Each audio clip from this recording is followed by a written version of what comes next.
स्वागत है आपके अपने चैनल में। आज एसके झा सर का जो पूछने वाले हैं बायोलॉजी में उद्विकास।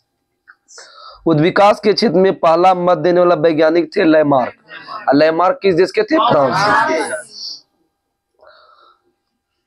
आपदीय सिद्धांत, इस सिद्धांत के सबसे बड़े समर्थक कौन थे? गोर्गी क्यूबर थे। निर्जीव वस्तुओं से जीवन की उत्पत्ति का सिद्धांत किसने दिया था? बहुत सारे वैज्ञानिक दिया था, इसमें आगे बताएंगे। तो जीवन की उत्पत्ति किसी निर्जीव वस्तु द्वारा अचानक हो गई है, जैसे मेढक हो गया, सांप कीचड़ से उत्पन्न हो गए, मेढक कीट सड़े हुए मांस से उत्पन्न हो गए, जू चिल्लर शरीर के पसीने से उत्पन्न हो गए हैं।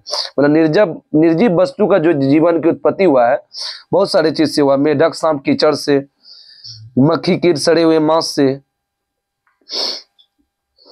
प्लूटो और एरिस्टोटल का समर्थन मिला, इसलिए बहुत दिन तक इस सिद्धांत को लोग मानते थे। बोलेगा कि निर्जीव वस्तुओं का जीवन की उत्पत्ति का सिद्धांत किसका समर्थन मिला? तो प्लूटो और एरिस्टोटल। भौतिक और रासायनिक सिद्धांत, आधुनिक सिद्धांत। द ओरिजिन ऑफ लाइफ नामक पुस्तक किसने लिखा? द ओरिजिन ऑफ स्पीसीज बोलेगा चार्ल्स डार्विन, लेकिन बोलेगा द ओरिजिन ऑफ लाइफ तो लिखा था ओरिजिन। जीवन जीने का सिद्धांत, ये पूछा जाता है, जीवन की सिद्धांत किसने दिया था? ओपेरिल, 1936। इस सिद्धांत के अनुसार जीवन की उत्पत्ति भौतिक रासायनिक अभिक्रिया द्वारा हुआ है। बिग बैंग सिद्धांत किसने दिया था? जॉर्ज लेवेल्टियर, 1920 में। बिग बैंग सिद्धांत किसने दिया? जॉर्ज लेवेल्टियर, 1920 में। बिग बैंग के उपरांत गैस का गोला कई टुकड़ों में विभाजित हो गया है, जिससे गैलेक्सी का निर्माण हुआ है। बिग बैंग के उपरांत क्या होता है? गैस का गोला कई टुकड़ा में विभाजित हो जाता है, जिससे किसका निर्माण होता है? मंदाकिनी। मंदाकिनी को क्या बोलते हैं? गैलेक्सी। और जिसमें आकाशगंगा भी शामिल होता है। क्या होता है? आकाशगंगा। आकाशगंगा में सूर्य एक तारे के रूप में मौजूद होता है। आकाशगंगा में सूर्य किस तरह मौजूद होता है? तारे। मिलेगा सूर्य एक प्रकार का क्या है? तारा है। प्रारंभिक अवस्था में सूर्य एक ठंडे गैस के गोले में स्थित था, जिसे क्या कहा गया? नेब्यूला। मतलब अवस्था में सूर्य एक ठंडे गैस के गोले में स्थित है, उसको क्या बोलेंगे? नेबुला। नेब्यूला में आंतरिक गुरुत्वाकर्षण बल के कारण क्या उत्पन्न होने लगता है? घर्षण। नेब्यूला में आंतरिक गुरुत्वाकर्षण बल के कारण क्या होता है? घर्षण, जिससे उष्मा उत्पन्न होने लगी। तब इस प्राचीन उसे ही कहा गया सूर्य। सूर्य कहा जाता है। फिर से सुनिए, नेब्यूला में आंतरिक गुरुत्वाकर्षण बल के कारण घर्षण उत्पन्न होने लगा, जिससे उष्मा उत्पन्न होने लगी।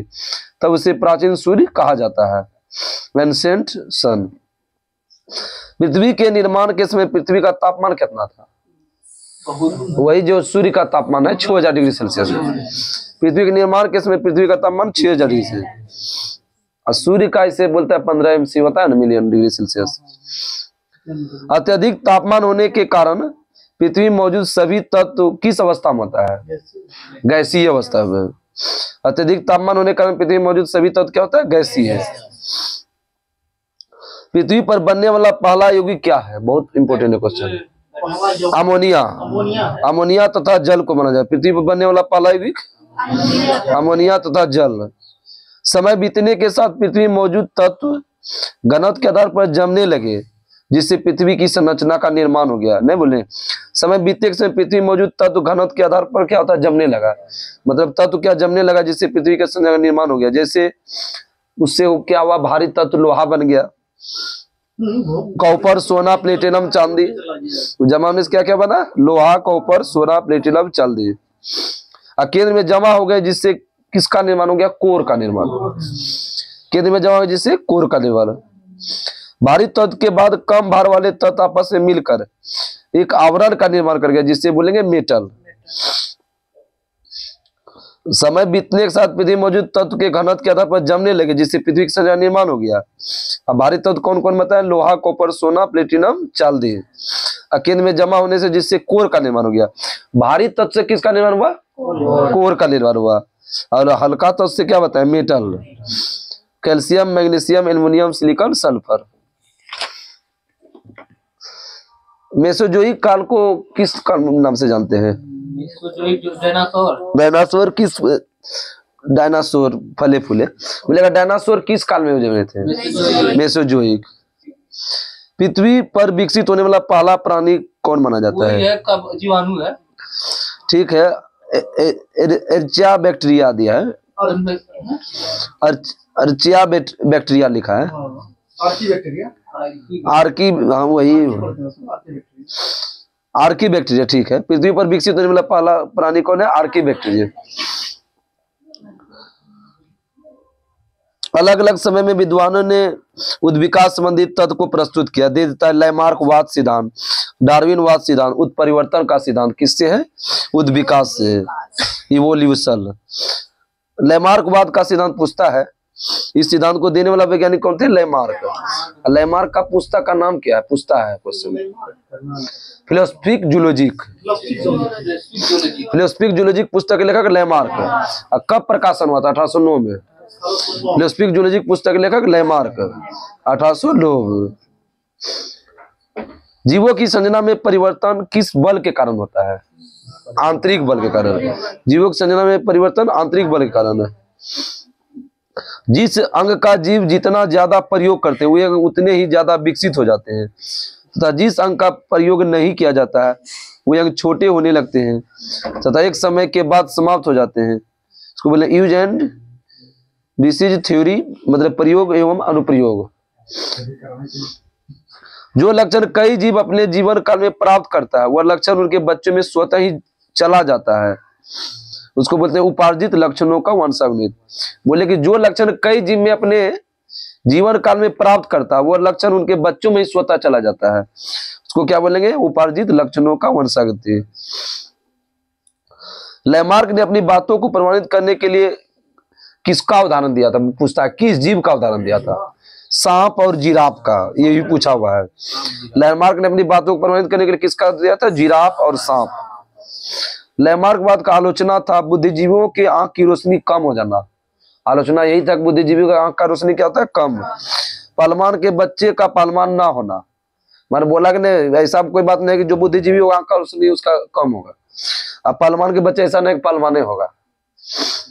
चीन की लड़कियां द्वारा सदियों से लोहे के जूते प्रयोग के बावजूद लड़कियां के पांव लंबे हो जाना। महिलाओं द्वारा आभूषण को धारण करने के लिए नाक तथा कान में छिद्र करवाने के बावजूद बच्चे में छिद्र का ना होना। मतलब कि उसमें हुआ तो क्या उसका डिटेल ज्यादा है। चलिए बताइए, डार्विनवाद सिद्धांत किसने दिया था? डार्विन। डार्विन किस देश का था? ब्रिटेन। और किस जहाज से पूरे विश्व का भ्रमण किया था डार्विन? बीगल जहाज से। डार्विन किस जहाज से पूरे विश्व का भ्रमण किया था? बीगल, HMS बीगल नामक। ओरिजिन ऑफ स्पीसीज पुस्तक के लेखक कौन है? डार्विन। नेचुरल सिलेक्शन के लेखक कौन है? डार्विन। सिलेक्शन डे पुस्तक के लेखक कौन है? अरविंद अडिगा। नेचुरल सिलेक्शन बोलेगा चार्ल्स डार्विन। प्राकृतिक चयन द्वारा जीवों का विकास, यही दिया।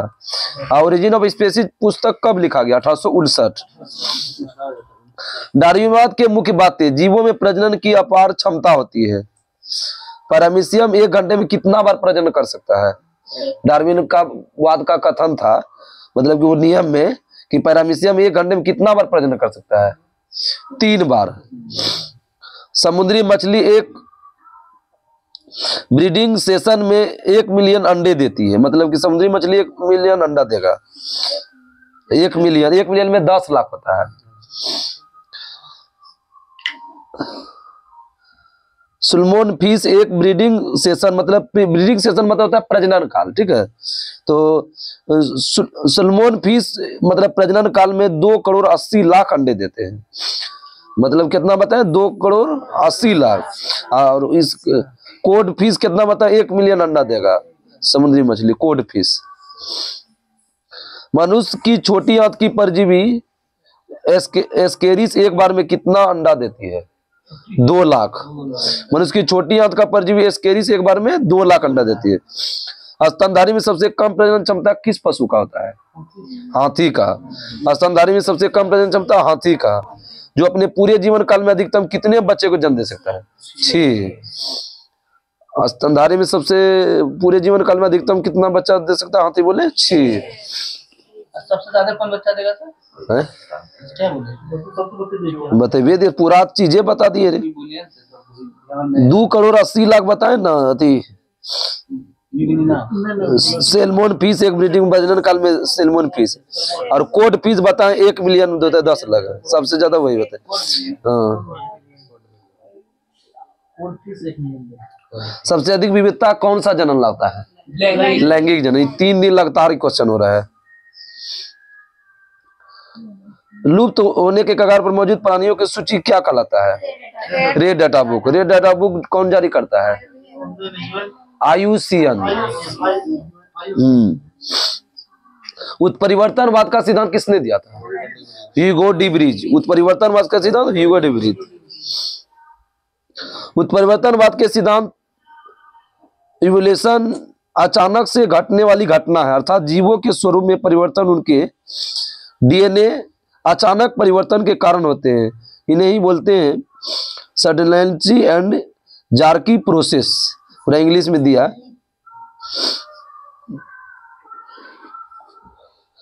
आप पढ़ेंगे जैविक उद्विकास के संबंधित प्रमाण। समझात अंग क्या होता है कि वैसे अंग जिसकी उत्पत्ति एक समान हुए है लेकिन कार्य भी भिन्न है। मतलब वैसा अंग जिसकी उत्पत्ति क्या हुआ? एक समान हुआ है, लेकिन कार्य क्या? दोनों का मतलब कार्य भिन्न भिन्न है, अलग अलग है। जैसे कि मनुष्य का हाथ हो गया, पक्षी का पंख है, तो वो क्या हुआ कि उत्पत्ति एक समान हुआ है, लेकिन कार्य क्या? मनुष्य का हाथ का काम अलग है, पक्षी का काम क्या है? अलग है।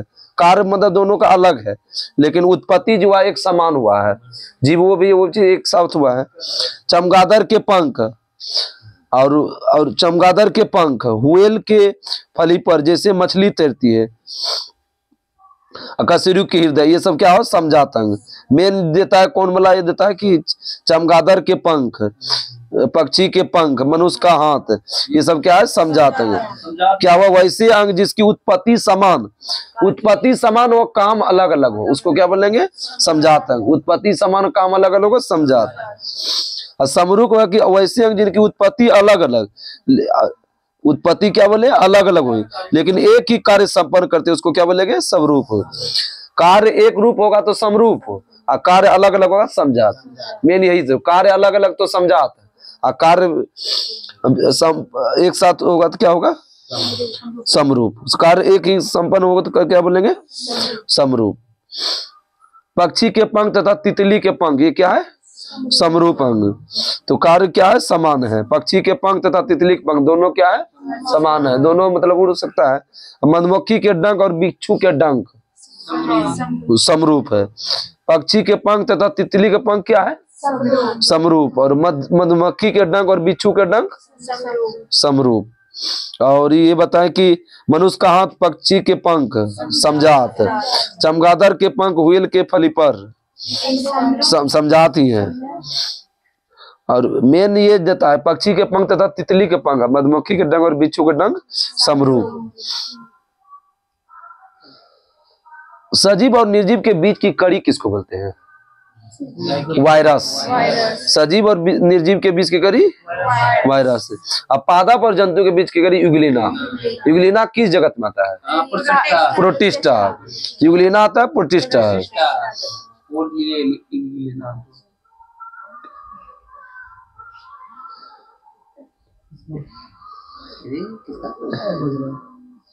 एनिलिडा और जो है ना कीट के बीच की कड़ी किसको बोलते हैं? पेरिपेटस। केचुआ और कीट के बीच की कड़ी किसको बोलेंगे? पेरिपेटस। कीट को बोलते हैं आर्थ्रोपोडा। आर्थ्रोपोडा में कीट ही आ गया, नहीं समझे? एनिलिडा और आर्थ्रोपोडा के बीच के पेरिपेटस। मछली और उभयचर के बीच के अध्ययन को क्या बोलेंगे? Long fish. मछली और उभयचर के बीच लॉन्ग फिश। अब प्रोटोजोआ और पोरीफेरा के बीच के कड़ी किसको बोलेंगे? कोई बताइएगा? प्रोटोरोस्पोंजिया बोलते हैं। प्रोटोरोस्पोंजिया। मेन ये पूछता है पादप और जंतु के बीच के बचेगा यूग्लिना, और सजीव और निर्जीव बीच वायरस, और पादप और जंतु बीच यूग्लिना। रेप्टाइल और मैमल्स के बीच की कड़ी किसको बोलेंगे? एक्टिनिया प्लेटेपस। रेप्टाइल और मैमल्स के बोलेंगे एक्टिना प्लेटिपस। बर्ड और रेप्टाइल, पक्षी, रेप्टाइल को क्या बोलेंगे? स्तनधारी ना। हाँ, तो पक्षी और रेप्टाइल को क्या बोलेंगे? आर्कियोप्टेरिक्स। पक्षी और रेप्टाइल को बोलेंगे आर्कियोप्टेरिक्स। वैसे अंग जो पूर्वज में संरचनात्मक तथा कार्यात्मक रूप से पूरी तरफ से विकसित हो रहे हो, मतलब वैसे अंग जो पूर्वज में संरचनात्मक तथा कार्यात्मक रूप से पूरी तरह विकसित हो रहे हैं, लेकिन वर्तमान समय में उपयोग न होने के कारण शरीर में अवशेष रूप मौजूद हो, उन्हें बोलेंगे अवशेषी रूप। मनुष्य के बोलेगा इनमें से कौन अवशेषी अंग नहीं है? तो अवशेषी अंग है तीसरी पलक, थर्ड आई, ठीक है, और पूंछ की हड्डी, कान की मांसपेशी, अकल का दांत, क्या क्या बताए? कान का हड्डी, तीसरी पलक, पूंछ की हड्डी, अकल का दांत। पुराने गुणों की पुनरावृत्ति, कभी कभी बच्चों में पूर्वजों के गुण उभर आते हैं जो वर्तमान में पूरी तरह से समाप्त हो चुके हैं, इस घटना को बोलेंगे पुनरावृत्ति। कभी कभी बच्चों में पूर्वज के गुण उभर जाते हैं जो पहले का गुण है, जो वर्तमान में पूरी तरह समाप्त हो चुके हैं, उसी को बोलेंगे पुनरावृत्ति। चलिए बताइए। वैसे अंग जिनकी मौलिक संरचना समान है परंतु कार्य भिन्न भिन्न, उसको क्या बोलेंगे? समरूप। कार्य समान तो अब समरूप, कार्य भिन्न तो समरूप। ओरिजिन ऑफ स्पीसीज पुस्तक के लेखक कौन है? डार्विन।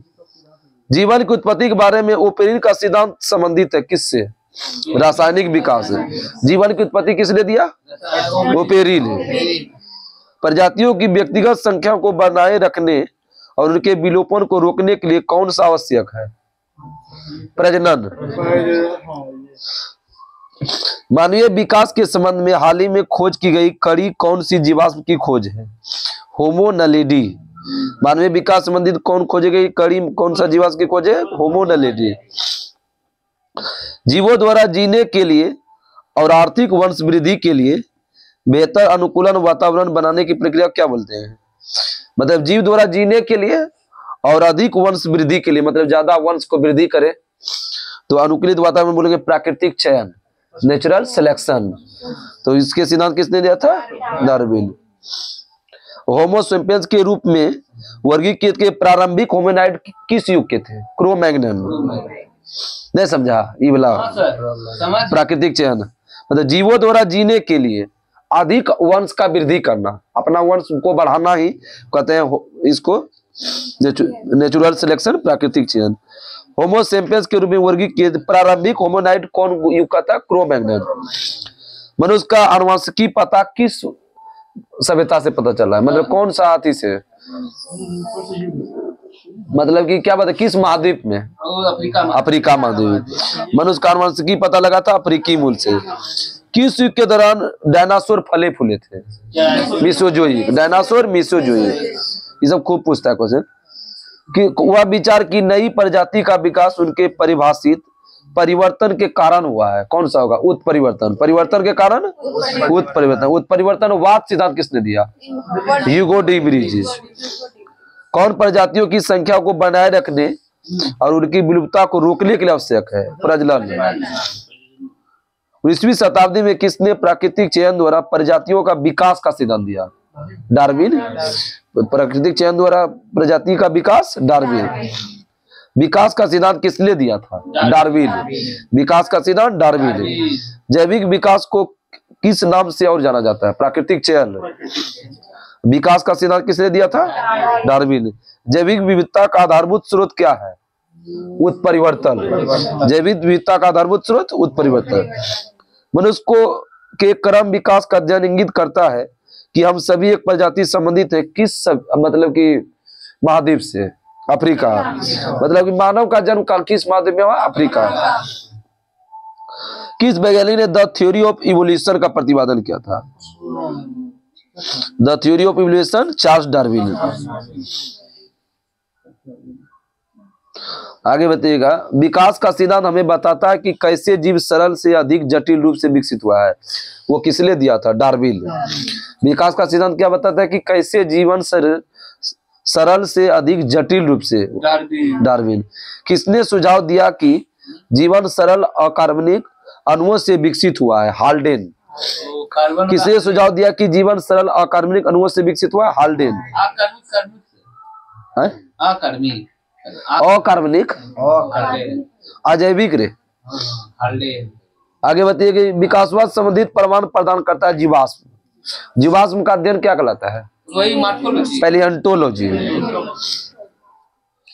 सबसे व्यापक रूप से स्वीकृत सिद्धांत में से एक अनुसार पृथ्वी पर जीवन की उत्पत्ति से पहले पृथ्वी के वायुमंडल में क्या क्या चीज था? ये पूछता है। आ जाया था H2S, मीथेन और NH3। H2S, मीथेन और NH3। ओरिजिन ऑफ स्पीसीज सिद्धांत किसने दिया था? डार्विन। आप विकास के सिद्धांत को किसने जोड़ सका था? डार्विन। प्रारंभिक पृथ्वी का वातावरण में क्या क्या बताया? Ammonia, methane, H2S। वैसे अंग मूल संरचना भिन्न है लेकिन दिखने में एक जैसे, उसके कार्य भी समान है, उसको कौन बोलेंगे? समरूप। ओरिजिन ऑफ स्पीसीज सिद्धांत किसने दिया? डार्विन। बहुत बार पूछ दिया क्वेश्चन। कौन सा गैस उस समय अपनी मुक्त अवस्था में मौजूद नहीं था जब पृथ्वी पर जीवन उत्पन्न हुआ? ऑक्सीजन। जब मानव का जन्म हुआ उसमें कौन गैस नहीं था? ऑक्सीजन।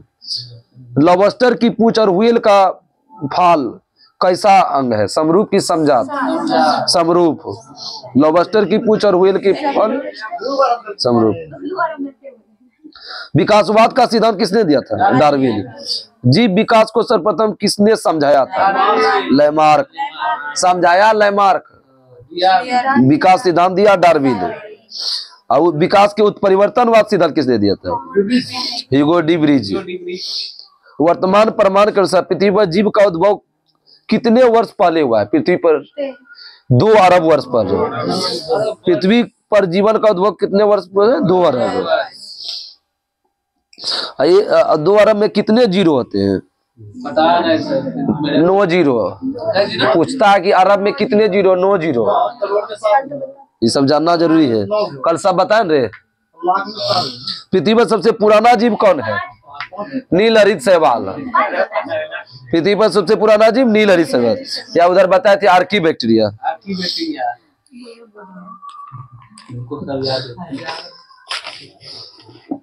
जुरासिक युग का सर पुरातन पक्षी कौन है? आर्कियोप्टेरिक्स। जुरासिक युग का सर पुरातन पक्षी आर्कियोप्टेरिक्स। कार में समान हो तो कौन सा अंग होगा? समरूप। शॉर्ट में समझो, कार में समान समरूप, कार में अलग समजात। एक चीज याद रखो, पूरा याद रखो, भुला जाओगे। कार में समान तो क्या होगा? समरूप। कार में अलग होगा तो समजात। रूप रूप जो है ना, कार्य समान करोगे तब रूप दिखेगा, ठीक है। काम समान करोगे तो रूप दिखेगा, तो समरूप। काम अलग रखेगा तो क्या हुआ? जात। रूप में समान, ठीक है। रूप समान, रूप एक को ट्रिक याद रखो तब याद रखेगा। अभी बताइए तो सरीसृप और पक्षी किस युग के अति थे?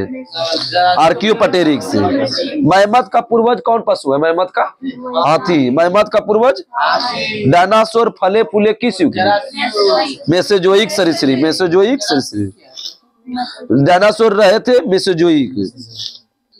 जीवों के विकास के संदर्भ में कौन सा अनुक्रम सही है? ये पूछा हुआ है। सालमेंडर, अजगर, कंगारू। सालमेंडर, अजगर, कंगारू। ऐसे अंग जो विभिन्न कार्य में उपयोग होने के कारण काफी असमान हो सकते हैं लेकिन उनके मूल संरचना भ्रूणीय प्रक्रिया में समानता रहते क्या कहलाते हैं? समजात। जीवन की उत्पत्ति किसमें हुई है? जीवन की उत्पत्ति जल में। जीवन की उत्पत्ति रचना में समान तो कौन सा अंग? समजात। रचना में समान तो समजात अंग। विकास का मुख्य कारक कौन है? प्राकृतिक चयन है। भारत की विशाल वन बिल्लियों में किसके बारे में कहा जाता है कि वह हाल ही में विलुप्त हो गई है? चीता। आधुनिक मनुष्य का हाल का पूर्वज कौन है? क्रो-मैग्नन। आधुनिक मनुष्य का हाल का पूर्वज क्रो-मैग्नन। ये बहुत ही देखो इंपोर्टेंट टॉपिक है, लेकिन बहुत अच्छा सब क्वेश्चन था। लेकिन फिर से बोलते हैं, ओरिजिन ऑफ स्पीसीज पुस्तक लिखा डार्विन। जीवन की उत्पत्ति के बारे में ऊपरी का सिद्धांत किससे समझा? रासायनिक विकास। जीवों द्वारा जीने के लिए अधिक वंश वृद्धि के लिए बेहतर अनुकूलन वातावरण क्या है? प्राकृतिक चयन है। होमो सेपियंस के रूप में वर्गीकृत प्रारंभिक होमिनाइड किस युग के थे? क्रो-मैग्नन। मनुष्य आनुवंशिकी की पता लगा गया था किस मतलब कि महाद्वीप में? अफ्रीका में। डायनासोर फले फूले किस युग में? मेसोजोइक। आगे बताइए कि प्राकृतिक चयन किसने दिया? डार्विन। विकास का सिद्धांत किसने दिया? डार्विन। विकास का सिद्धांत डार्विन। समझाया किसने? तो लेमार्क। समझाने का काम किया लेमार्क। किस वैज्ञानिक द थ्योरी ऑफ इवोल्यूशन दिया था? डार्विन। किसने सुझाव दिया कि जीवन सरल अकार्बनिक अणुओं से विकसित हुआ? हाल्डेन। अकार्बनिक से हाल्डेन।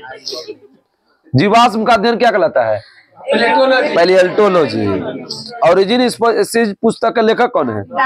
डार्विन। आप विकास के सिद्धांत को किसने जोड़ सका? डार्विन जोड़ सका विकास के सिद्धांत को।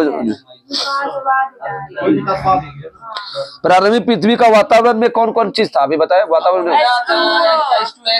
अमोनिया था, मीथेन था, H2S। जीन अंगों के मूल संरचना भिन्न है लेकिन दिखने में एक जैसे हैं। कार्य भी समान है। क्या होगा? कार्य समान समरूप। कार्य समान समरूप। कार्य समान समरूप। कार्य समान समरूप। कार्य समान समरूप। रचना में समान समझात। रचना में समान। पृथ्वी पर सबसे पुराना जीव कौन था? नील हरित शैवाल। लॉबस्टर की पूंछ और व्हेल की फल कौन सा अंग है? समरूप। लॉबस्टर की पूंछ और व्हेल की फल समरूप। वर्तमान में प्रमाण के अनुसार पृथ्वी पर जीव का उद्भव कितना अरब वर्ष पूर्व है? 2 अरब। वैसे अंग जिनकी उत्पत्ति अलग अलग तरीके से लेकिन कार्य को संपन्न करते हैं और क्या कहलाते हैं? कार्य को संपन्न कर रहा है। कार्य समान हो रहा है। समरूप। वैसे अंग जिनकी उत्पत्ति समान है लेकिन कार्य भिन्न भिन्न है। समझात। जाति अलग अलग है रे। तो कार्य हो गया तो भिन्न भिन्न होगा तो क्या होगा? समझात। और कार्य समान होगा तो समरूप। अब कितना ट्रिक दे बताओ? आगे बताए। चमगादड़ की पंख, व्हेल की समझात। काम अलग नहीं। मनुष्य का हाथ सुनो अभी। मनुष्य का हाथ पक्षी का पंख एक काम है। उसका काम एक है। पहले बताओ। मनुष्य का हाथ और पक्षी का पंख एक ही काम है? काम अलग है ना। उत्पत्ति समान है लेकिन काम दोनों का अलग अलग है ना। अब खाना बना के आदमी खा लेगा हाथ से, हेलो वो पक्षियों खा लेगा? तो काम उसका अलग हो गया। काम अलग हुआ तो क्या बना? समझात। जात अलग है रे, काम अलग। सब जात का काम अलग है। समझ गया ना? हम लोग पढ़ रहे थे। हम लोग क्या है? सजीव निर्जीव के बीच कड़ी क्या बताए थे? सजीव निर्जीव वायरस। पादप जंतु का यूग्लिना। अब लगता है लगभग कंप्लीट हो ही गया है। वो कौन बोले थे उसका? पोलीफोरा सेंटेटा का। हाँ, प्रोटोजोआ और पोरीफेरा करे। प्रोटोरो स्पोंजिया। ओरिजिन ऑफ स्पीशीज सब याद हो गया। अब कंप्लीट हो गया। कल देखो मेन है पारिस्थितिकी, बहुत इंपोर्टेंट क्वेश्चन है। इसके बाद तो पादप है। इसके बाद पारिस्थितिकी होगा कल वाला। ठीक है। अजैविक घटक, जैविक घटक यहाँ से तो करेगा। प्राथमिक उपभोक्ता, द्वितीय उपभोक्ता, तृतीय उपभोक्ता पूरा कंप्लीट होगा। अब बोलेंगे प्रकृति में क्लीनर्स में कौन पाया जाता है? क्लीन मतलब साफ सुथरा में जो होता है। उत्पादक की विघटक होगा। अब उनका प्राथमिक उपभोक्ता क्या होता है? शाकाहारी की मांसाहारी? तो शाकाहारी है। ध्रुव ज्योतिष घोष किस क्षेत्र से संबंधित है? पारिस्थितिकी से है। वो वैज्ञानिक थे। अब बोलेंगे विश्व पर्यावरण दिवस। ये सब IUCN द्वारा क्या पता चलता है? लुप्त का क्या करता है? क्योटो प्रोटोकॉल कब प्रभावी हुआ? आज आया था UNFCCC द्वारा। कल आया था ना। तब मॉन्ट्रियल प्रोटोकॉल कब हुआ? कल। सब में परिस्थिति में ही क्वेश्चन है। 3 बार 4 बार पढ़ लो इसको। ठीक है। तब तक के नमस्कार। फिर मिलते हैं कल।